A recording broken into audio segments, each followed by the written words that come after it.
नमस्कार.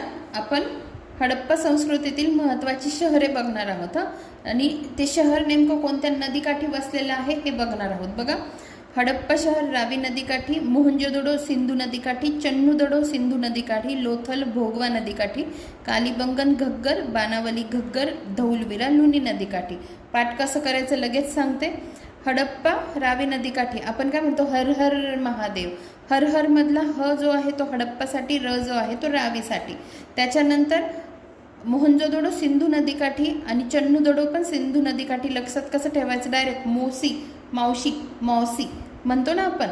मोसी, मोसी, मो फॉर मोहनजोदडो, सी फॉर सिंधू नदी. चन्नूदडो चसी, जसं मोसी तसं चसी पण लक्षात ठेवा. चन्नूदडो सिंधू नदी.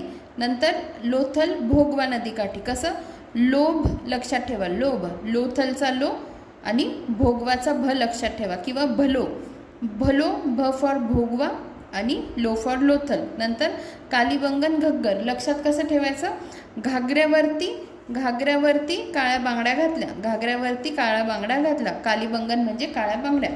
घागऱ्यावरती घग्गर, घागऱ्यावरून घग्गर. हां, आणि बानवली हे घग्गर नदीकाठी आहे, हे नीट लक्षात ठेवा. बानवली कालीबंगनसाठी घग्गर आहे, बानवलीसाठी पण घग्गर आहे, हे तुम्हाला स्वतःहून लक्षात ठेवावं लागेल. नंतर धौलवीरा लुनी, लुंगी धुतली, लुंगीवरून लुनी नदी आणि धुतलीवरून धौलवीरा हे शहर लुनी नदीकाठी आहे. तर अशा पद्धतीने हडप्पा संस्कृतीतील महत्त्वाची शहरे आपली सहजगत्या लक्षात राहतात. धन्यवाद.